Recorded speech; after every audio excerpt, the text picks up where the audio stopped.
Hello दोस्तों। आज हम करेंगे मुद्रा और साख। इस ये यूपीएससी में भी काम आता है और बेसिक जो आपके टेस्ट होते हैं उनमें भी बहुत ज़्यादा काम आएगा। और टेंथ का ये चैप्टर है, टेंथ क्लास के बच्चों को भी बहुत अच्छे से काम आएगा ये। तो हम शुरू करते हैं मुद्रा से। मुद्रा मुद्रा विनिमय का उभयनिष्ठ माध्यम है। यानी विनिमय क्या होता है? विनिमय होता है आदान प्रदान करना, और उभयनिष्ठ होता है कि दोनों माध्यम से काम आता है। भैया दोनों तरह से काम आता है। विनिमय आदान प्रदान करता है। नेक्स्ट है मुद्रा विनिमय। मुद्रा वस्तु विनिमय में मध्यस्थता का काम करती है। जो मुद्रा है वो लेने देने में, मुद्रा क्या होती है? पैसा। ठीक है, वो करेंसी सिक्के में हो सकता है, वो रुपए जो कागज़ का नोट हो सकता है, वो चेक हो सकता है। तो वो क्या होती है? मुद्रा। मुद्रा विनिमय के माध्यम का कार्य करती है, यानी कोई भी वस्तु खरीदने और बेचने का माध्यम है। प्राचीन काल में अनाज एवं पशुओं का मुद्रा के रूप में प्रयोग होता था। आज तो हमारे पास क्या है? करेंसी है, मुद्रा है। लेकिन पहले मुद्रा नहीं थी। उस समय हम क्या करते थे? भाई मुझे कोई अगर जूते खरीदने हुए और जूते वाले को अनाज लेना है तो क्या करते थे? वो अनाज दे करके जूते खरीद लेते थे, क्योंकि उसको जूतों की भी आवश्यकता पूरी होगी उसकी, और जिसको अनाज चाहिए था उसको अनाज मिल गया, जिसको जूते चाहिए थे उसको जूते मिल गए। तो पहले ये ऐसा ही होता था, जिस चीज़ की आवश्यकता होती उस चीज़ के बदले आदान प्रदान, वस्तुओं के बदले आदान प्रदान या पशुओं के बदले आदान प्रदान करते थे चीज़ों का प्राचीन काल में। इसके बाद सोना, चांदी और तांबे जैसी वस्तुओं के सिक्के का उपयोग होने लग गया। प्राचीन काल में तो वस्तुओं का खरीद फरोख्त जब होती थी, खरीदते थे तो पशुओं और अनाज के माध्यम से खरीदते थे। परंतु बाद में समय जैसे जैसे बीतता गया तो चांदी, सोना, चांदी, सोना, ये चीज़ें वस्तु विनिमय का, चीज़ों को लेने देने का माध्यम बनी। अब हम अगर बाज़ार में गए तो हमारे पास मुद्रा होती थी, सोने का सिक्का होता, चांदी का सिक्का होता या तांबे का सिक्का होता, तो वो दे करके हम क्या कर लेते थे? सामान खरीद लेते थे। नेक्स्ट है करेंसी। करेंसी क्या होती है? एक तो करेंसी जो है, करेंसी कानूनी मान्यता प्राप्त होती है। भाई करेंसी, उसको कानून जो है, सरकार जो है वो मान्यता प्रदान करता है। ये करेंसी फलाने देश में ये करेंसी चलेगी। जैसे भारत में है, कौन सी करेंसी है? रुपया है। ठीक है, भारत में क्या है? रुपए है, तो रुपए चलता है। ठीक है। नेक्स्ट है अपना कोई इस्तेमाल नहीं। इसका अपना कोई इस्तेमाल नहीं है, यानी रुपए अपने आप नहीं चल के जाता, अपने आप कोई चीज़ नहीं खरीद सकता। रुपए करेंसी के माध्यम से ही कोई चीज़ खरीदी जा सकती है, करेंसी के माध्यम से खरीदी जा सकती है। ठीक है। फिर कागज़ के नोट, सॉरी ऊपर ये देखो एक मिनट। मुद्रा का आधुनिक रूप क्या है? मुद्रा का आधुनिक रूप क्या है? कागज़ के नोट हैं आजकल। क्या है? कागज़ के नोट या सिक्के हैं। अब जो प्रचलन में है, पहले जैसे मैंने यहाँ आपको बताया प्राचीन काल में क्या था? अनाज और पशु दे करके चीज़ें खरीदते थे। ठीक है। लेकिन आज क्या है? आज करेंसी है। करेंसी है और कागज़ या सिक्के, कागज़ के नोट या सिक्के हैं। किसके? कागज़ या नोट, कागज़ के नोट या सिक्के हैं। तो इनसे हम एक चीज़ से दूसरी चीज़ों को खरीद सकते हैं। विनिमय के लिए ये है अगला। विनिमय के लिए सरकार द्वारा अधिकृत, यानी किसी चीज़ को खरीदने बेचने के लिए क्या है? करेंसी है। क्या है? करेंसी। करेंसी नोट हैं, खरीदने बेचने के लिए सरकार द्वारा मान्यता प्राप्त है। वो भाई सरकार ने एक चीज़ को मान्यता दी है कि आप ये चीज़, आप किसी को ये पैसा दे, करेंसी दो जा करके, जो चीज़ चाहिएगी आपको वो आसानी से उपलब्ध हो जाएगी। नेक्स्ट है बैंकों में निक्षेप। बैंकों में निक्षेप होता है बहुत ज़्यादा। निक्षेप क्या होता है? बहुत ज़्यादा, यानी बैंकों के अंदर पैसा आता है, बहुत ज़्यादा मात्रा में आता है। अगर मेरे पास मान लो 5 लाख रुपए हैं, ठीक है, मैं क्या करूँगा, मेरे को आवश्यकता नहीं है, मैं बैंक में जाके जमा करवा दूँगा, ठीक है, बैंक में जाके जमा करवा दिया। तो बैंक क्या करता है, उसका मांग जमा, बैंक खाते में जमा धन को मांग के जरिए निकाला जा सकता है, इसलिए इसे मांग जमा कहते हैं। बैंकों में मेरे पास पैसा है, मैंने बैंक में जमा करवा दिया, मुझे जब भी आवश्यकता होगी तो मैं बैंक से अपने पैसे विड्रॉ कर लूँगा, निकाल लूँगा, ठीक है। इधर आता है, ये है आवश्यकता से अधिक धन बैंक में जमा करते हैं, ज़रूरत पर निकाल लेते हैं। जब मैंने बताया जैसे मेरे पास 6,000 रुपये हैं, ठीक है, इनकी मेरे को आवश्यकता नहीं है, मैंने जमा कर दिए ये बैंक के अंदर, ठीक है, जमा कर दिए बैंक के अंदर, जमा कर दिए, तो वो बैंक जब मेरे को आवश्यकता होगी तो मैं उनको निकाल लूँगा, जब भी मेरे को आवश्यकता होगी। कैसे निकालूँगा? चेक के माध्यम से। चेक भी करेंसी का ही रूप है, चेक भी दे सकते हैं, वो भी एक करेंसी है। भाई चेक दे दिया हमें तो उसके बदले उतने ही पैसे मिल जाएंगे। अगर मान लो मैंने 6,000 रुपये का चेक दिया है तो मेरे को 6,000 रुपये मिलेंगे, कम नहीं मिलेंगे ना ज़्यादा मिलेंगे। नेक्स्ट आता है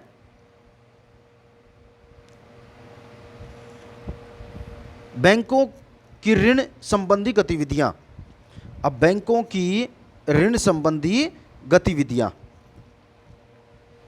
कुल जमा का 15% भाग नगद होता है। ये बैंक क्या करते हैं, जो 100% मान लो बैंक में 100% पैसा जमा है, तो 100% में से 15% अपने पास स्टोर रखते हैं, 15% भाग अपने पास रखते हैं, वो कभी भी किसी को नहीं देते हैं। 15% तो अपने पास ही रखेंगे हर हाल में, वो नहीं देते निकालने। 85% का लेन देन करते रहते हैं। कितने प्रतिशत का?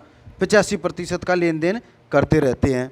जैसे बैंक क्या करता है, बैंक जो है वो जब जमा होती है तो उस पर ब्याज देता है। जितना पैसा जमा कर दिया उस पर ब्याज देगा। भाई 1 लाख रुपए जमा कर दिया, चाहे वो किसी भी % में हो, बैंक उस पर ब्याज देगा। लेकिन जब ऋण देते हैं, ऋण तो ब्याज लेता है। ये देना यहाँ गलत लिख दिया है, तो यहाँ आएगा लेना। क्या आएगा? लेना।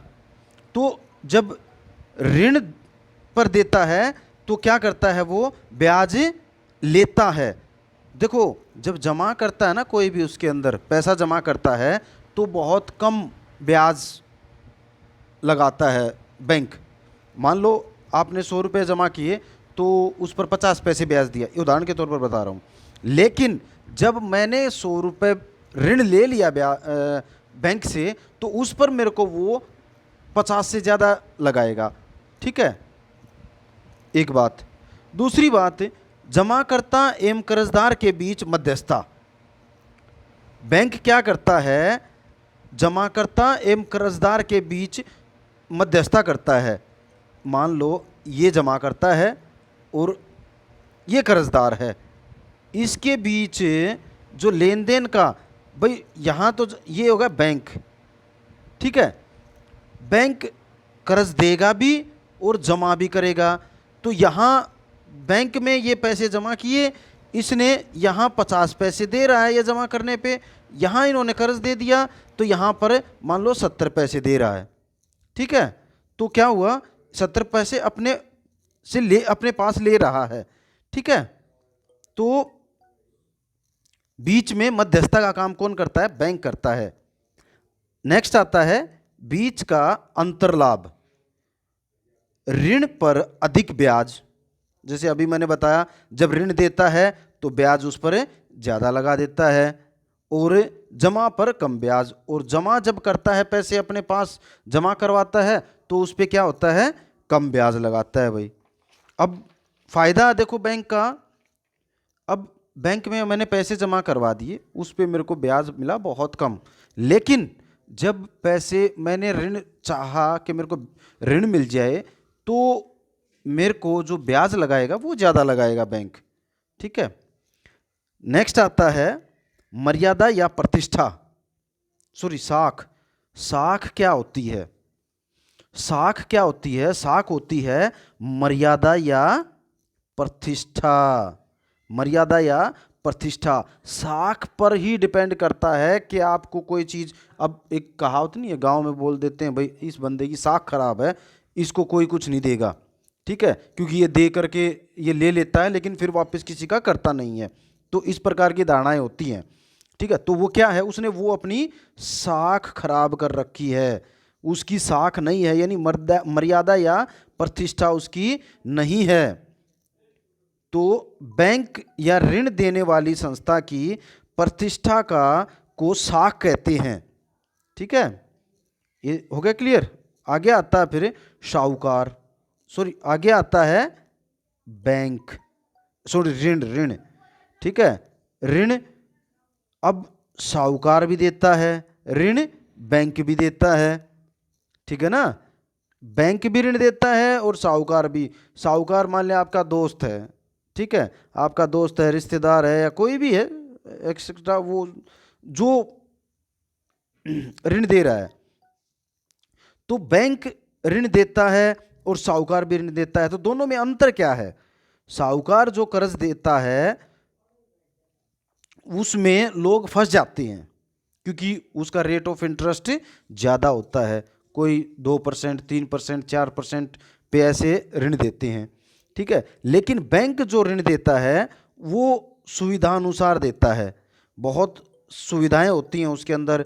एक मान लो बैंक से मैंने ऋण ले लिया, तो बैंक क्या करता है, एक 5 साल के लिए, 4 साल के लिए या 10 साल के लिए मैंने वो ले लिया, तो उस पर ब्याज लगा के, और 10 साल में या 5 साल के लिए लिया तो उसी में क्लियर हो जाएगा। लेकिन जो साहूकार है वो उस पर ब्याज भी ज़्यादा लेता है, और उसकी टर्म कंडीशन जो है वो भी अलग अलग प्रकार की होती हैं।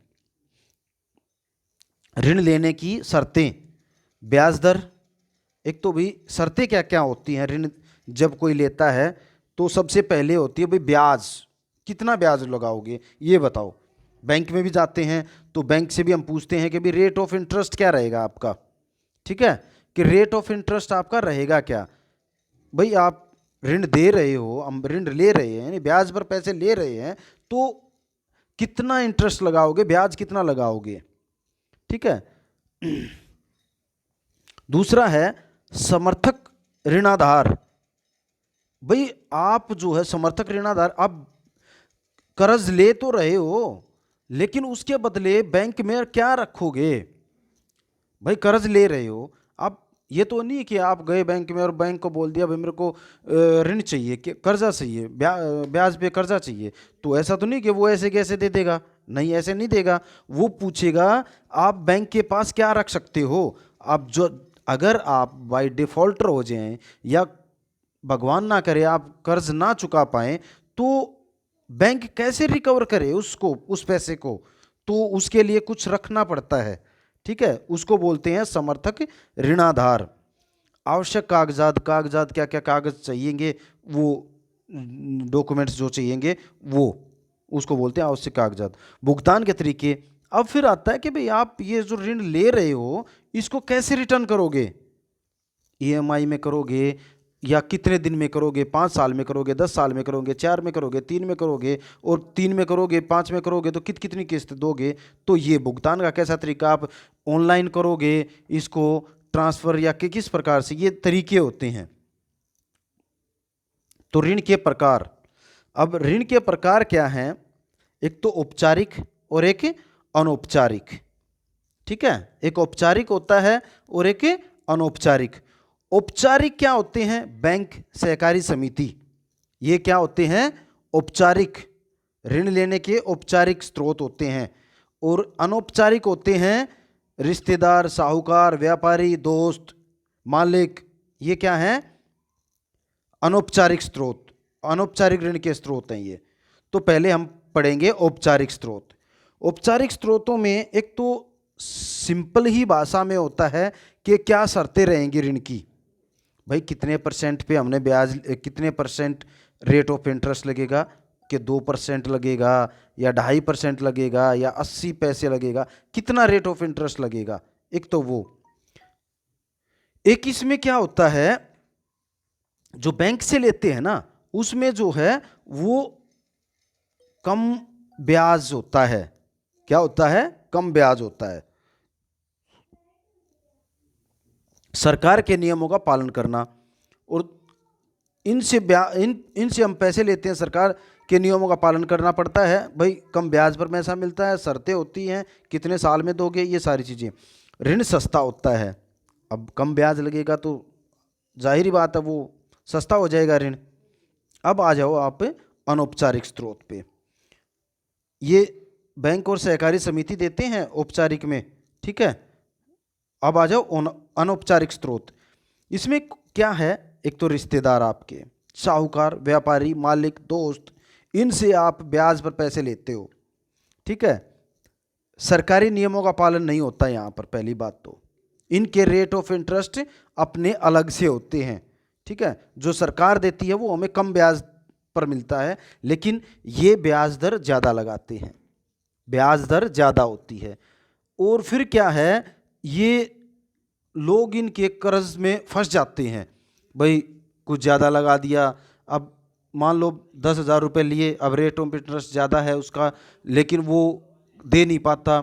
मान लो फसल के लिए कर्ज लिया किसी साहूकार से, ठीक है, और बारिश हो गई तो फसल नष्ट हो गई, अब उसका कर्ज भी नहीं जा पाएगा, जो उसका ब्याज था वो भी नहीं जा पाया और कर्ज भी नहीं जा पाएगा। तो इससे जो है वो फंस जाएगा। कौन फंस जाएगा? जिसने कर्ज लिया है, क्योंकि वो रिटर्न नहीं कर पाएगा और ब्याज पर ब्याज लग रहा है उसका। तो ये था आज का। एक और इसमें है, बड़ा अच्छा क्वेश्चन है, बहुत बार आता है, स्वयं सहायता समूह। स्वयं सहायता समूह क्या होते हैं?